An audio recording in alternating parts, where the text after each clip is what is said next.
What is going on, guys? I am ScpetileMC, George, the coach of your San Francisco Arcaniners, here to bring you my Season 6 Week 3 match against the San Jose Sharpedos, or Tom, the former analyst and the former coach who is now a coach again. Now, Tom, back in the day, I do say back in the day because it was a few seasons ago, but back in the day, before my time on the GBA, he was a very big threat in the draft league format, and just because he took a little break and is in a little...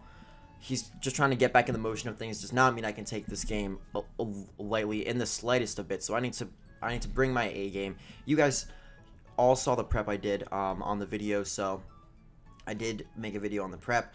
That will be in the description down below if you want to see that. If you don't, then oh well. Let me talk about his team. He brought the Mamoswine, the Arcanine, the Machamp, the Cobalion, the Jellicent, and the Mega Aerodactyl. Immediately, I think I don't see Sylveon and I don't see Starmie. So that is two things right there that Nidoqueen was kind of designed to beat, but it's fine, really. Looking at his team, though, the most expendable mon on my team is definitely the Snorlax, just because I am a Soulfest. I was made to take the special hits. He doesn't have any special attackers except for potentially Cobalion and the Jellicent, I guess. So I'm deciding to lead off with my Snorlax. I can do a lot of super effective damage to anything he wants to lead off with. And he decides to lead off with his Aerodactyl, I guess expecting Nidoqueen to lead maybe, or something like that. So I could get up like Toxic Spikes or Stealth Rocks, but he does not have Hazard Removal, which is nice to see.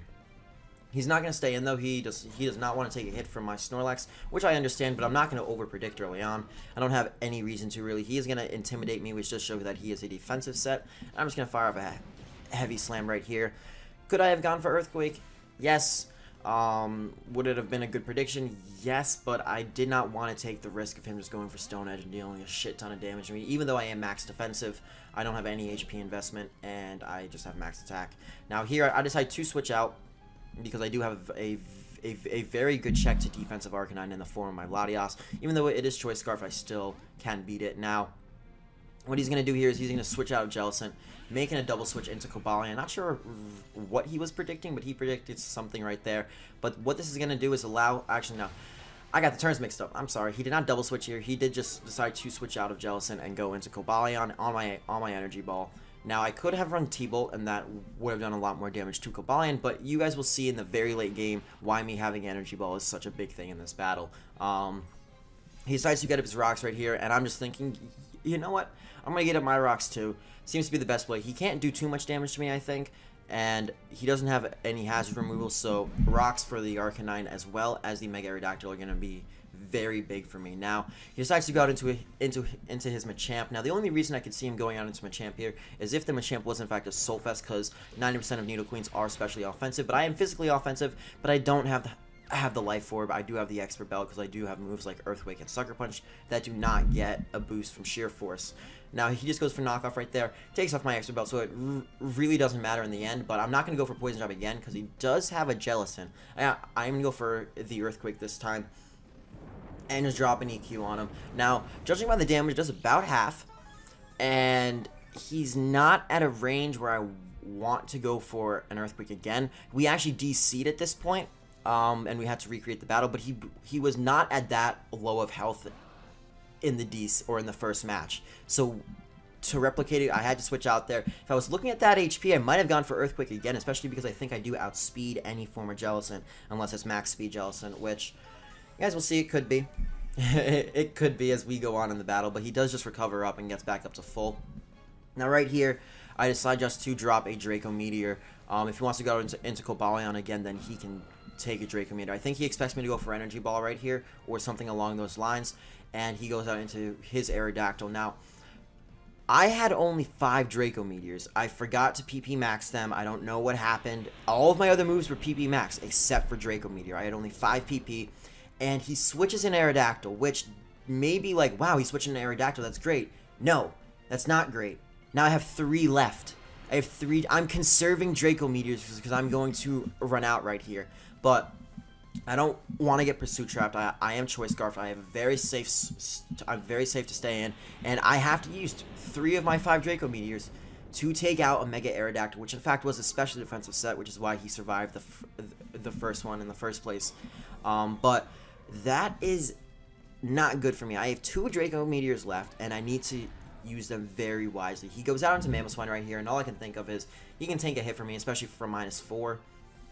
I do have my most expendable member on my team, which is my Snorlax. I am just going to go into that right now as he decides to go for the knockoff. Now, him going for knockoff right here, I was thinking, okay, he's probably, he already had the rocks on the Kabbalah, so he's probably a knockoff Ice Shard and the Ice Crash and Earthquake. But then he switches out, and I'm thinking to myself, why would he switch out? An Earthquake could definitely have taken me out, but it turns out he, I believe he was Choice Scarfed, so that is why he had to switch out right there. As I go for a Seed Bomb, just because I am Assault Vest, this is just the coverage move I have, and it hits the Jellicent for a lot of damage. Now right here again, I am playing very safe around his defensive core, and I really shouldn't be.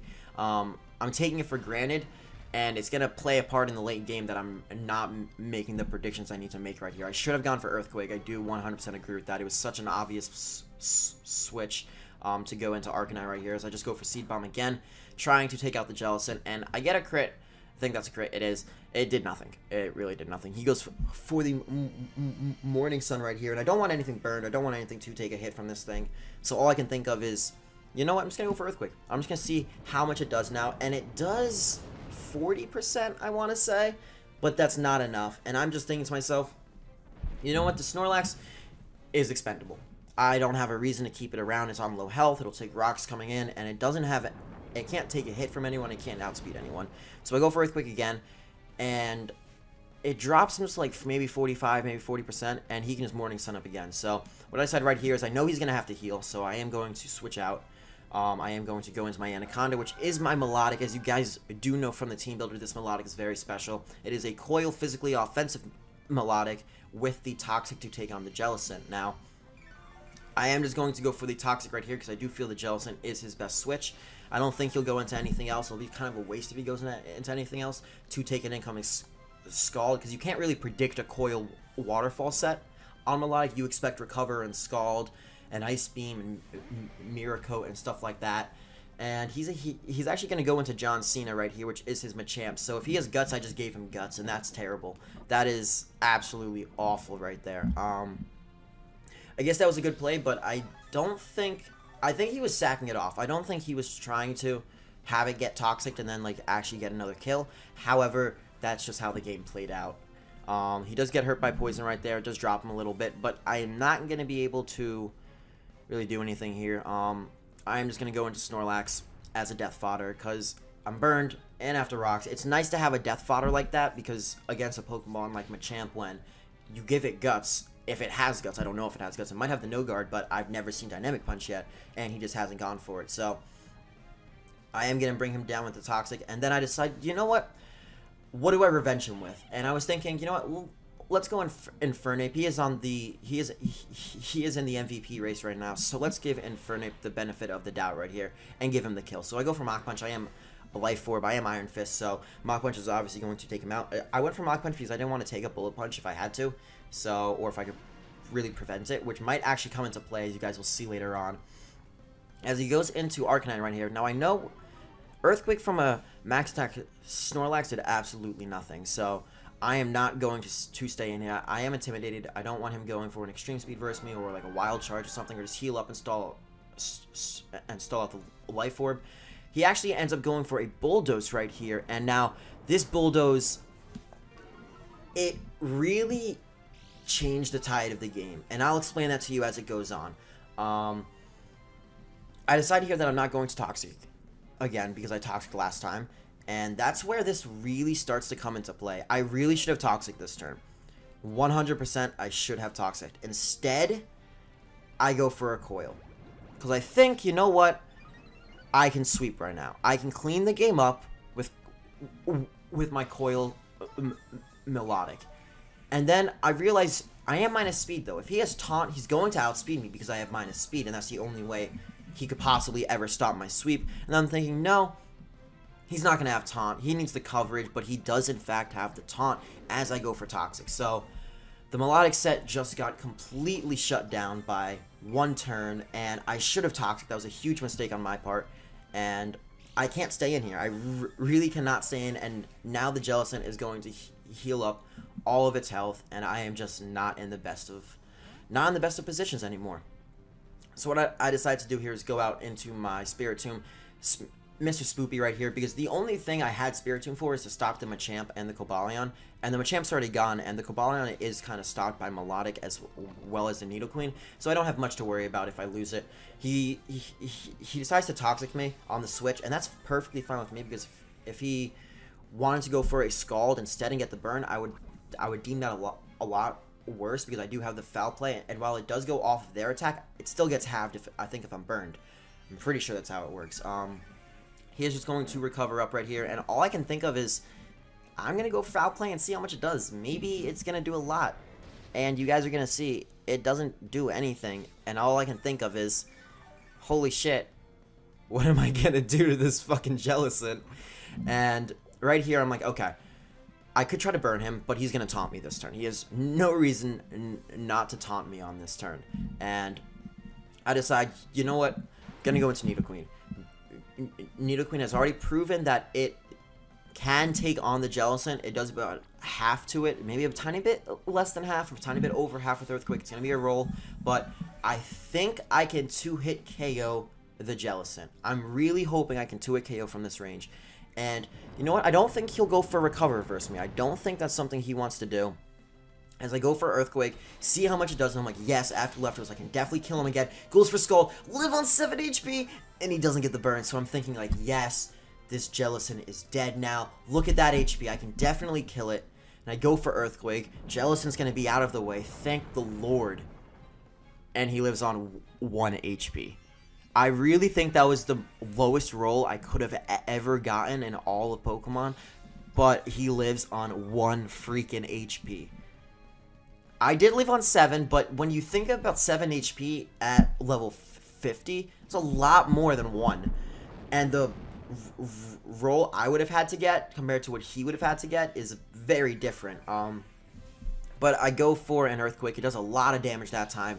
Wish I got that roll previously, but that's just the case right there. That's just how it happened. Now, I wanted to go for the Sucker Punch eventually, just to get that little bit extra damage off on him, but I couldn't take the risk. If he had gone for Recover at the wrong time or something, I didn't want to go for Sucker Punch yet. I was just going for Earthquakes. It was nice and safe, nice and easy. I didn't know if he had... I saw Scald, Toxic, Recover, and Taunt, so I do know his entire set, but I was just going for Earthquakes. You know, I don't... If he wants to switch out now, he can switch out.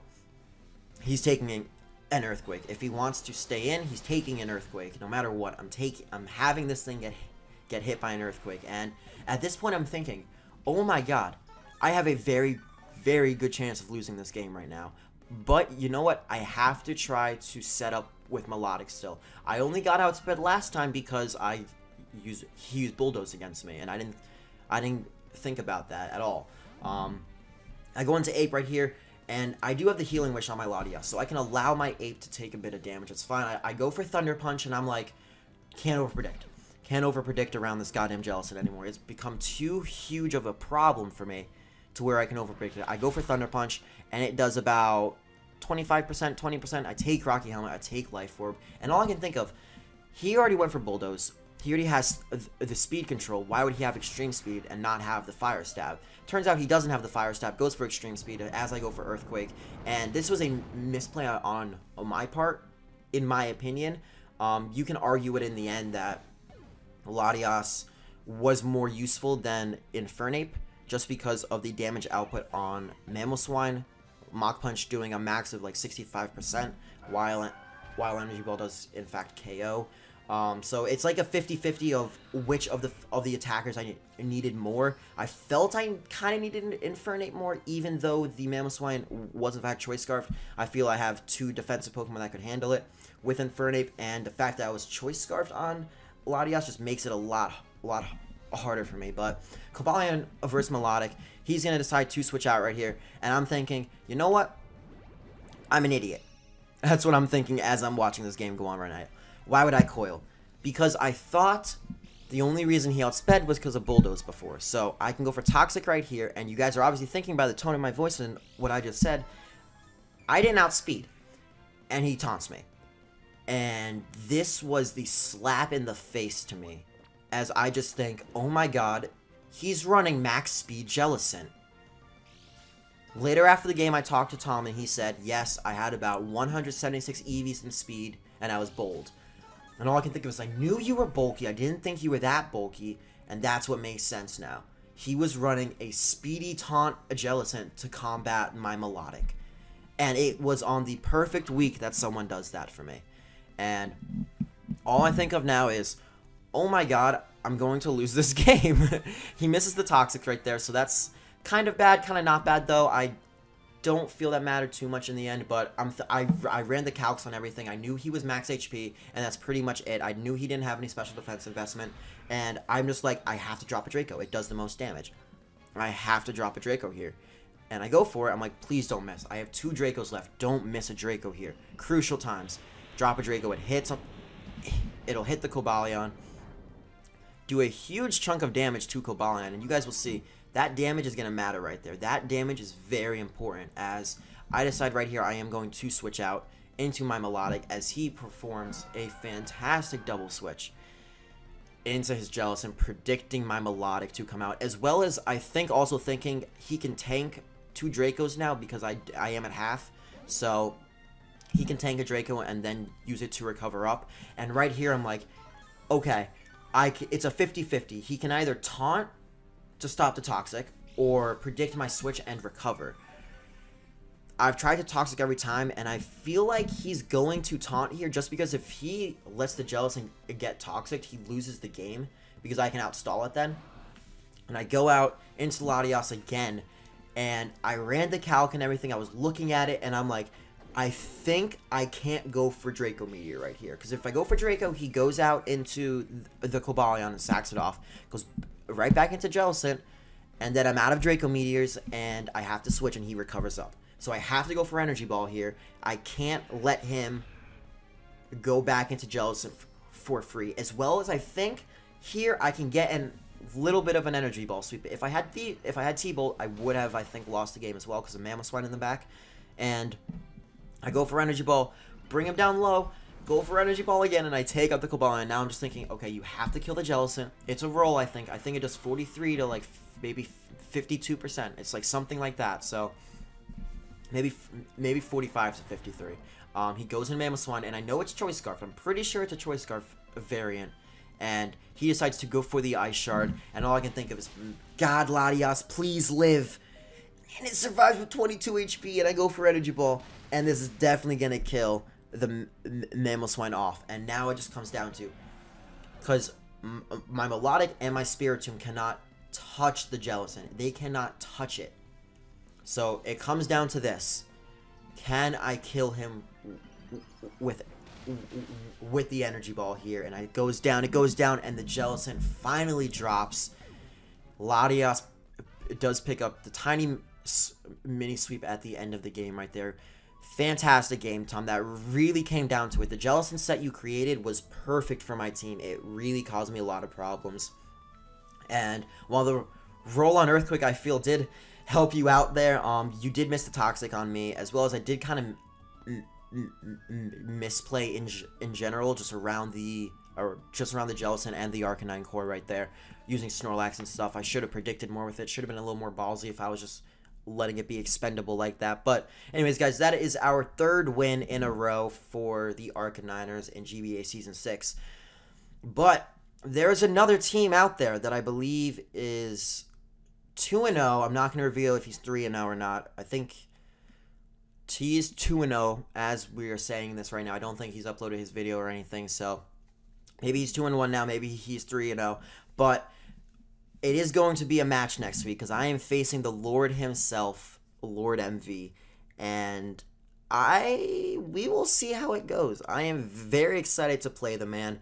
I am also very scared to play him because I know he's an insanely good battler, but that's what I love the most about this season. Every single week, you have to go in on your A game or you are going to lose. He's 0-3 now. Tom's 0-3, but he came